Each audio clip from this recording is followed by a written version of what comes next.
Assalamualaikum warahmatullahi wabarakatuh. Alhamdulillah wassalatu wassalamu ala Rasulillah Muhammad ibn Abdillah wa ala alihi wa sahbihi wa man tabi'ahudah. Amma ba'd. Faqad qala Allah tabaraka wa ta'ala fi kitabihil karim. Inna nahnu nazzalna dzikra wa inna lahu lahafidhin.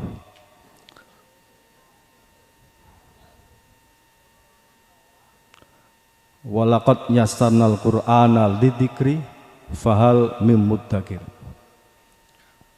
Wa qala Rasulullah sallallahu alaihi wasallam khairukum man ta'allamal Qur'an wa 'allamah au kama qala alaihi salatu wassalam.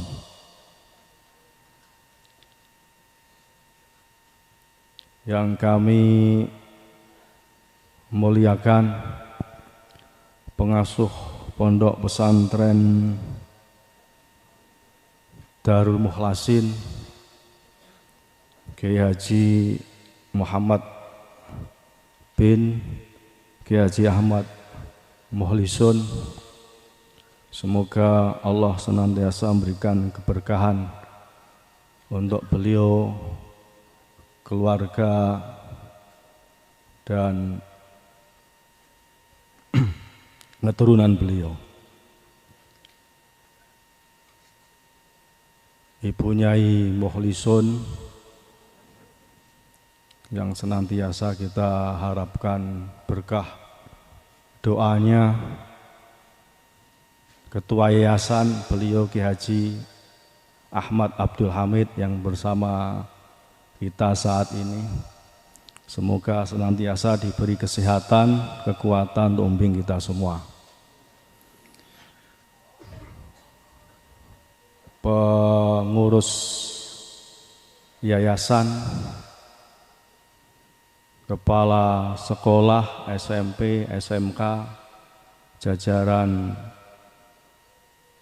asatidzah yang senantiasa membimbing kita dengan penuh kesabaran, penuh ketelatenan, sehingga lahir anak-anak yang sudah menyelesaikan Qur'annya maupun sedang berproses untuk menyelesaikan hafalan Al-Qur'annya. Semoga mendapatkan balasan yang berlipat-lipat dari Allah Subhanahu wa taala. Para wali murid, wali santri yang berbahagia, semoga Bapak Ibu yang hadir di malam hari ini mendapatkan keberkahan khataman Al-Quran. Sahabat Anas bin Malik radhiyallahu anhu, beliau ini selalu mencari orang yang menghatamkan Al-Quran supaya ikut duduk dalam majelis hatam Al-Quran itu. Kalau beliau menghatamkan Al-Quran, beliau akan ajak keluarganya untuk duduk di majelis doa khataman Al-Quran. Diriwayatkan oleh Imam Ad-Darimi, ketika khataman Al-Quran kemudian ada doa di situ, ada 4.000 malaikat yang akan mengaminkan doa khataman Al-Quran. Dan kalau dihatamkan Al-Quran di pagi hari, maka akan didoakan malaikat sampai sore hari. Kalau dihatamkan sore hari, akan didoakan ampunan oleh malaikat sampai pagi hari. Karena itu ulama mengatakan kalau di musim panas sebaiknya hatam Al-Quran itu di pagi hari, karena siangnya panjang. Kalau musim dingin itu sebaiknya dihatamkan di malam hari, karena malam hari itu kalau musim dingin panjang. Itu di negeri atas sana. Kalau kita kan nggak begitu jauh antara musim dingin dan musim panas. Alhamdulillah kita bersyukur kepada Allah. Hari ini kita duduk di majelis yang penuh barokah. Semoga keberkahan Al-Quran ini membersamai kita sampai akhir hayat kita. Salawat dan salam kita aturkan kepada junjungan kita Nabi Agung Muhammad Sallallahu Alaihi Wasallam yang senantiasa kita harapkan syafaatnya. Al-Quran ini kitab yang istimewa, mukjizat yang bisa disaksikan sampai hari kiamat. Ulama mengatakan kalau mukjizat nabi-nabi terdahulu itu kebanyakan hisiyah, bentuknya fisik. Mukjizat Nabi Soleh keluar onta dari batu. Mukjizat Nabi Musa tongkat dilempar jadi ular, dipegang lagi jadi tongkat lagi. Tapi keistimewaan Rasulullah SAW, ada mukjizat beliau ini yang akliyah, karena umat Rasulullah SAW ini pintar-pintar, cerdas-cerdas, sehingga sampai sekarang pun masih bisa mukjizat itu disaksikan melalui Al-Quranul Karim. Berapa banyak tafsir Al-Quran yang dikarang ulama dari dulu sampai sekarang, enggak terhitung jumlahnya. Yang dalam bentuk manuskrip itu 96% itu sekarang ini belum diterbitkan. Kitab tafsir Al-Quran dalam bentuk manuskrip yang sekarang saja yang sudah dicetak ini, kalau dimasukkan satu perpustakaan sudah memenuhi perpustakaan. Kitab yang paling banyak ditulis Al-Quran saja sekarang berapa banyak jumlahnya. Zaman Sayyidina Utsman beliau tulis mushaf, kumpulkan dalam satu mushaf hanya ada 5. 1 di Madinah, yang 4 dikirim ke beberapa kota-kota besar. Hari ini di rumah kita pun banyak Al-Quran, dan Al-Quran ini ada dalam penjagaan Allah Subhanahu wa Ta'ala. Dan alhamdulillah orang-orang yang dalam hatinya ada Al-Quran itu Allah jadikan sebagai sarana untuk menjaga Al-Quran. Sehingga seandainya Al-Quran yang ada di dunia, mushaf yang ada di dunia ini enggak ada, habis semua, tetap saja Al-Quran terjaga. Karena Al-Quran bukan hanya dalam tulisan-tulisan, dalam mushaf-mushaf, tapi ada dalam hati-hati penghafal Al-Quran.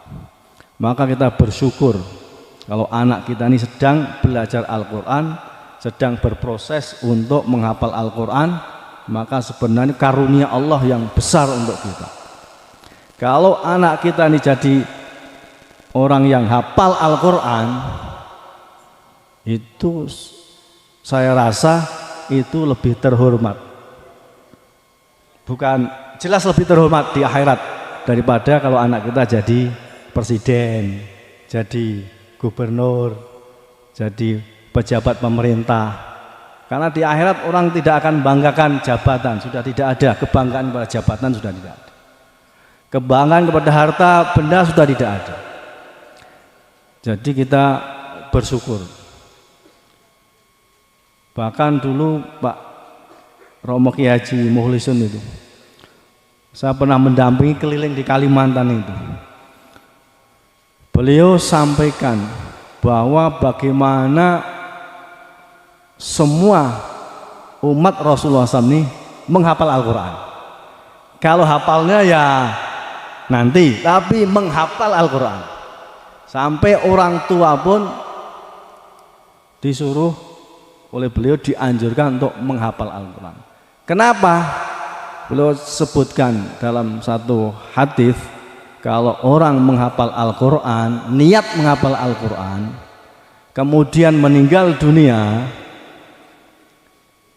maka nanti di kuburan ada malaikat yang akan membimbing dia sehingga hafalannya selesai di kuburan.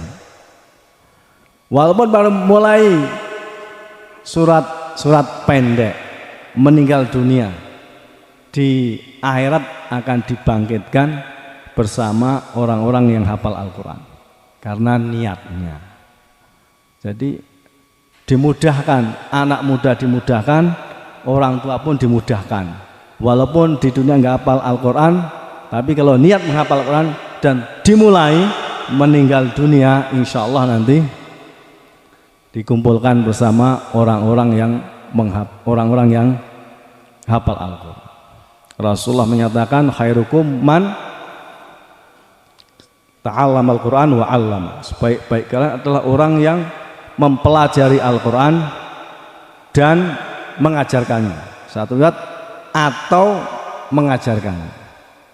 Mengajarkan Al-Quran mulai dari mengajarkan lafal-lafal Al-Quran, kata ulama.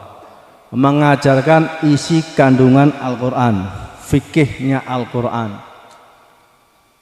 hukum-hukum yang ada dalam Al-Quran, yang mengajarkan tentang akhlak yang baik yang disebutkan dalam Al-Quran. Jadi bukan hanya yang mengajarkan lafal Al-Quran saja, tidak, tapi yang mengajarkan isi kandungan Al-Quran. Itu pun masuk, kata ulama, bagian dari khairukum man ta'allama Al-Quran wa 'allama. Dan Al-Quran itu keistimewaannya semua ayatnya itu mutawatir.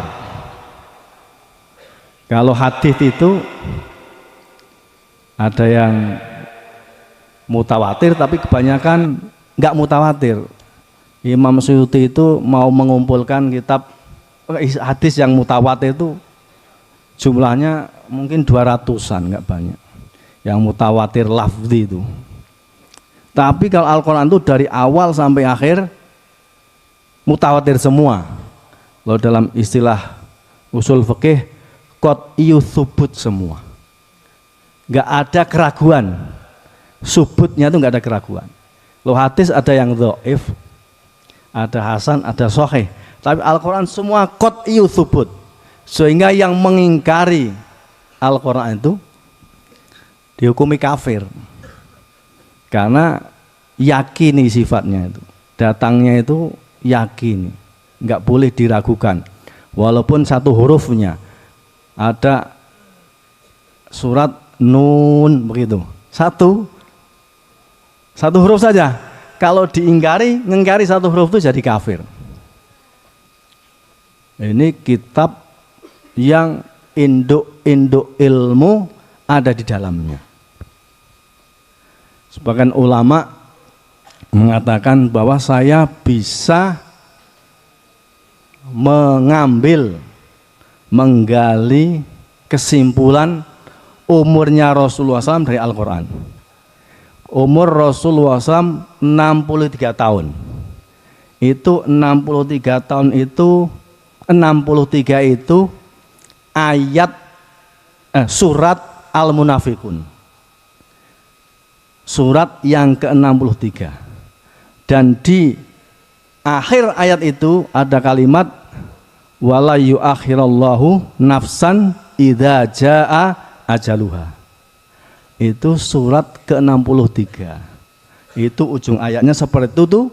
Dan setelahnya surat At-Taghabun, kerugian musibah umat ketika Rasulullah SAW, setelah Rasulullah SAW wafat. Bahkan Ibnu Abbas mengatakan laudho ali ibilun lawajatuhu fil Quran. Kalau untaku hilang, saya bisa cari di Al-Quran. Jadi orang semakin takwa, semakin taat kepada Allah, maka interaksinya kepada Al-Quran semakin dalam.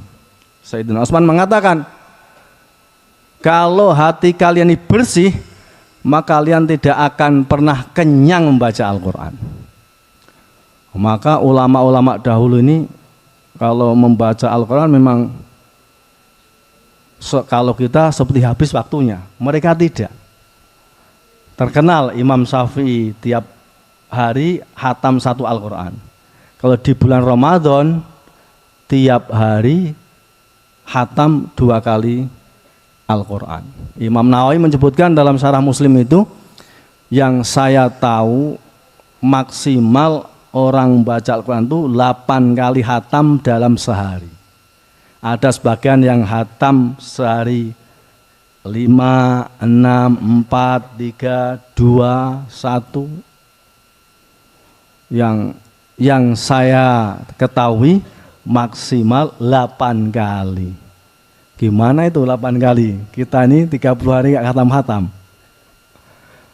Orang yang membaca Al-Quran itu semakin dia banyak membaca, semakin berkah waktunya. Kalau rumus matematika, kalau kita membaca Al-Quran 1 juz, waktunya 20 menit. 2 juz 40 menit, 3 juz 1 jam. Berarti kalau kita membaca 3 juz, waktu kita hilang 1 jam. Itu ilmu matematika. Tapi ilmu Al-Quran nggak seperti itu. Semakin banyak kita membaca Al-Quran, semakin berkah waktu kita. Maka kalau orang-orang dahulu sebelum aktivitas sehari-hari, mereka membaca Al-Quran lebih dahulu. Setelah subuh baca Al-Quran, sebelum aktivitas yang lain, sebelum sarapan, sebelum ke kantor mungkin, sebelum ke sawah, sebelum mengajar, pokoknya baca Quran dulu. Nah, bisa kita tiru Pak. Jadi kita pokoknya tidak buat aktivitas apapun sebelum pagi hari membaca Al-Quran, supaya waktu kita ini berkah. Seperti ulama-ulama dulu, karena mereka mementingkan Al-Quran, maka waktu mereka berkah. Imam Syafi'i tiap hari hatam Al-Quran, waktunya berkah. Sehingga kitabnya itu sudah sejak 1200 tahun yang lalu masih dibaca orang hari ini. Imam Syafi'i nggak punya mesin percetakan, nggak punya penerbitan, tapi kitabnya masih dicetak orang sampai hari ini. Masih banyak orang yang makan, mendapatkan penghasilan gara-gara kitab yang sudah usianya 1200 tahun yang lalu. Imam Syafi'i meninggal tahun 204 Hijriah. Waktunya berkah. Kenapa? Ya tiap hari khatam Al-Quran. Nah, kita ini yang minimal lah, minimal tiap hari baca 1 juz. Kalau hafid itu tiap hari 3 juz. Kalau nggak bisa 1 juz, tiap hari ya 3/4 juz. Kalau nggak bisa setengah juz. Kalau nggak bisa 1/4 juz. Kalau nggak bisa 1 muka pun nggak apa-apa. Kalau nggak bisa, lihat saja. Lihat mushaf itu ibadah. Sebagaimana melihat Ka'bah itu ibadah. Melihat ulama itu ibadah. Melihat mushaf itu ibadah. Saya pernah dengar cerita di India itu, ada seorang Muslim belajar di Amerika, akhirnya nikah sama orang non Muslim. Menyesal sebenarnya dia, tapi nggak bisa apa-apa. Istrinya ini Kristen garis keras, sehingga tidak mau pindah agama. Akhirnya yang laki-laki ini pindah agama. Tapi dia masih punya kecintaan pada Al-Quran. Jadi di rak buku, sela-sela rak buku istrinya itu ada Al-Quran di situ. Istrinya tidak tahu. Tiap hari dia ini memandang mushaf itu masih punya kecintaan kepada Al-Quran. Enggak baca enggak, tapi dilihat, mau tidur dilihat dari jauh itu mushaf itu. Akhirnya datang pertolongan Allah dengan sebab cinta kepada Al-Quran itu. Suatu ketika dia pulang dari kerja, Al-Quran sudah tidak ada. Dia tanya kepada istrinya, di mana buku saya yang di situ tuh? Oh, tadi saya periksa buku itu, ternyata itu kitabnya orang Islam. Saya nggak suka, saya buang di bawah itu. Saya buang itu kitab kamu itu. Berarti kamu ini masuk Kristen tidak sungguh-sungguh. Abu-abu kamu itu. Sang suami ini bergetar hatinya. Al-Quran dibuang tuh bergetar hatinya. Walaupun dia sudah pindah agama. Dengan sebab memandang Al-Quran itu, akhirnya Allah berikan dia hidayah lagi, sehingga dia pergi ceraikan istrinya, kan dari pulang ke rumahnya Islam lagi dia. Gara-gara memandang mushaf tadi, memandang Al-Quran tadi, masih ada kecintaan dalam hati. Saya pernah dengar cerita juga mukjizat Al-Quran itu. Ada seorang dokter muslim, dia bercerita zaman dulu ada peristiwa di rumah sakit. Seorang ibu melahirkan bayi. Bayi ini ketukar dengan bayi yang lain. Belum dikasih nama, belum dikasih identitas, sudah ketukar nih. Bayi satu laki-laki, yang satu bayi perempuan. Ini semua ngaku ini bayi saya. Bayi laki-laki ini diperebutkan. Kata ibu A, ini bayi laki-laki bayi saya. Kata ibu B, ini bayi laki-laki bayi saya. Dokter bingung ini. Dulu mungkin belum ada DNA atau apa itu belum ada mungkin zaman itu. Susah itu. Gimana caranya ini? Ini dokternya dokter muslim. Makanya dia tanya kepada ulama begitu. Ini gimana cara penyelesaiannya gimana? Kata ulama itu kita carikan penyelesaiannya dari Al-Quran. Kita carikan penyelesaiannya dari Al-Quran. Kata ulama tadi di Al-Quran disebutkan lidzakari mithlu hadzil unthayain. Anak laki-laki itu bagiannya 2 kali bagian anak perempuan. Jadi bayi laki-laki minumnya mesti lebih banyak daripada bayi perempuan. Nah, coba nanti ini 2 orang ibu ini bertanding siapa yang lebih banyak keluar air susunya. Akhirnya dicoba itu. Hanya betul yang satu ibu ini air susunya 2 kali lipat daripada ibu yang satu ini. Nah, ini berarti yang punya bayi laki-laki, ibu yang susunya lebih banyak. Karena Allah itu memberikan sesuatu sesuai dengan keperluannya. Sesuai dengan keperluannya. Yang keluar sedikit, keperluannya sedikit, kasih sedikit. Yang keluar banyak, dikasih banyak. Lah laki-laki kebutuhan susunya lebih banyak dari perempuan. Maka ibu yang anaknya laki-laki pasti susunya lebih banyak daripada ibu yang bayinya perempuan. Diselesaikan dengan Al-Quran. Memang kata ulama, semakin orang ini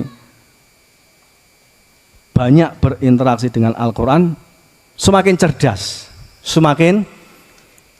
semakin pinter.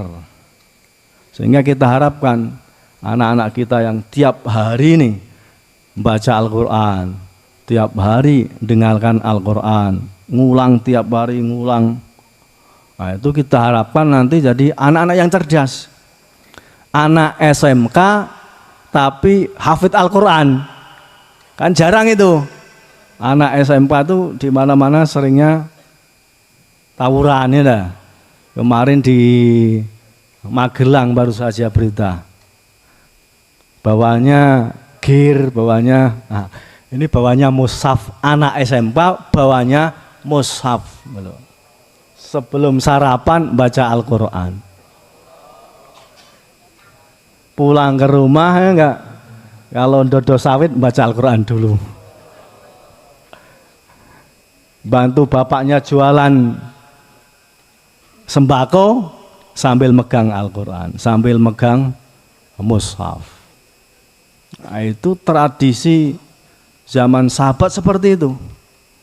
Bahkan kata Ustadz Lutfi itu di Mesir itu masih sampai sekarang itu orang dokter mau ke mana, mau dokter sebelum kerja bersihkan buku-buku itu sambil baca Al-Quran, sambil apa namanya, deres Al-Quran, di mobil deres Al-Quran. Nah, semoga kita juga seperti itu nanti. Anak-anak kita ini jangan dibiarkan lepas, Pak. Ini sayang nih, sudah hafiz Al-Quran, sedang proses menyelesaikan Al-Qurannya, jangan biarkan begitu saja. Nanti pulang ke rumah pun dijaga nih, karena Al-Quran ini kalau nggak dijaga cepat hilang. Perlu dijaga nih, dukungan orang tua nih.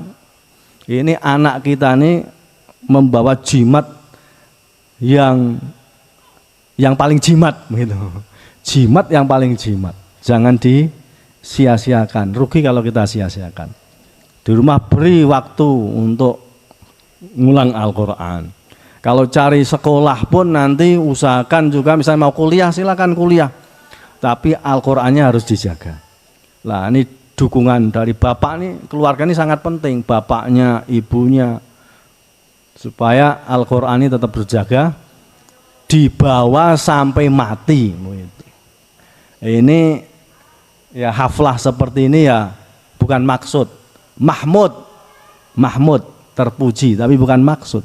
Maksud ini bagaimana kita nanti meninggal, bapaknya dapat syafaat Al-Quran, anaknya dapat syafaat Al-Quran, anaknya mensyafaati bapaknya dan keluarganya. Al-Quran dibawa menghadap kepada Allah, bekal dikubur di mahsyar di akhirat selama-lamanya. Kalau acara seremonial seperti ini ya bagus, mahmud, tapi bukan maksud. Maksud bagaimana supaya kita selamat dengan Al-Quran. Anak kita jadi cerdas dengan Al-Quran, paham agama, paham bagaimana cara menghormati orang tua, punya akhlak yang baik dan seterusnya. Bapak-bapak yang dimuliakan Allah SWT, acara seperti ini mungkin kurang viral ya. Nah, tapi mungkin di langit sana viral nih malaikat nih. Ini anak sapa iki? Anak Pak Khalil Semarang iki. Umpama nih. Mungkin seperti itu. Tapi majelis-majelis seperti ini seharusnya memang yang harus diviralkan seperti ini, jangan yang tawuran saja. SMP yang murid anak didiknya khatam Al-Quran begitu. Hari ini berita yang baik itu berita yang buruk. Berita yang laku itu berita yang buruk. Kita bisa rubah itu. Berita baik ya berita kebaikan. Bukan good news, bad news. Berita yang buruk itu berita yang disukai, berita yang baik. Kita rubah. Ya minimal kalau kita nggak terkenal di dunia enggak apa-apa, terkenal di langit sana. Disebut nama bapaknya, ya anaknya disebut, nama bapaknya disebut. Siapa bin siapa, di ayat itu siapa bin siapa. Maka kata sabda Rasulullah, buat baik nama anakmu, buat yang sebagus-bagusnya nama anakmu, karena di akhirat akan disebutkan nama dia dan nama bapaknya. Ya jangan di akhirat, di dunia pun begitu juga kan, nama anak disebut, nama bapak disebut. Jadi bapak ini kadang-kadang dapat kemuliaan karena anaknya. Anak mungkin dapat harta dari bapaknya, sekolah disangoni. Tapi bapak ini kalau niatnya tulus dapat kemuliaan dari anaknya di akhirat nanti. Di dunia juga, di akhirat juga. Karena itu monggo bapak-bapak ini kalau ada kebaikan tuh disampaikan. Seperti iklan di warung itu, kalau enak beritahu kawan-kawan yang lain. Kalau enggak enak, diam saja. Ini anak kita sudah di sini kan, sudah belajar Al-Quran, sudah diajar Al-Quran dengan sungguh-sungguh. Bapak bisa ajak anaknya yang kedua, yang ketiga, yang keempat, yang kelima, keponakannya, tetangganya, kalau cucunya, kerabatnya, begitu. Nanti walaupun bapak ini anaknya satu tok yang belajar sini, tapi belum selesai, nanti ada yang diajak selesai, bapak dapat pahalanya. Ngajak tok kan ringan. Kebaikan itu harus disebarkan. Kebaikan disampaikan, disebarkan, sehingga kita memperoleh kebaikan itu. Walaupun kita cuma ngajak, yo gitu saja, tapi ternyata pahalanya nggak bisa kita kira-kira, nggak terhitung. Gara-gara kita ngajak kepada kebaikan. Ini mumpung masih ajaran baru, kebaikan harus dipromosikan. Alhamdulillah ini sudah tahun ke berapa kalau SMK Pak Amiruddin? Tahun ke-9, kalau SMP tahun ke-11. Nah, ini belum terlalu tua ini. Ini pahala semua ngalir kepada Romo Kiai Haji Ahmad Mukhlisun dulu. Setiap tahun menghasilkan anak yang hafal Al-Quran, yang simak Al-Quran, dan yang belajar nih tiap hari membaca Al-Quran. Ini berapa kali orang sampai hafal, berapa kali dia bacanya itu, berapa huruf yang dia baca. Nah, itu pahala mengalir kepada beliau yang merintis ini, yang merintis berdirinya pesantren ini. Bapak juga bisa tiru-tiru, ya, kesini bawa 5 santri, 6 santri, 10, 20, ya enggak? Bapak nggak punya pesantren, nggak perlu modal bikin pesantren, tapi Bapak seperti pahala orang yang punya pesantren begitu. Begitu, oke? Insya Allah demikian, sudah larut malam. Semoga acara malam ini menjadi asbab keberkahan kehidupan kita, waktu kita, umur kita, keturunan kita, keluarga kita semuanya. Kita doa sebentar ya. Alhamdulillahirabbil alamin wassalatu wassalamu ala asyrofil anbiya wal mursalin wa ala alihi washabihi ajmain.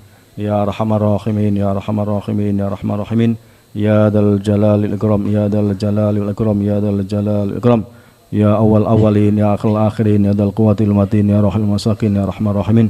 La ilaha illallahul halimul karim, subhanallah rabbil arsyil azim, alhamdulillahirabbil alamin. Nas'aluka mujibati rahmatik wa azaima maghfiratik wal ghanimata min kulli bir wassalamata min kulli itsm la tada'lana dhanban illa ghafartah wala karban illa farrajtah wala hajatan hiya laka ridwan illa qadaitaha wa yassartaha ya arhamar rahimin.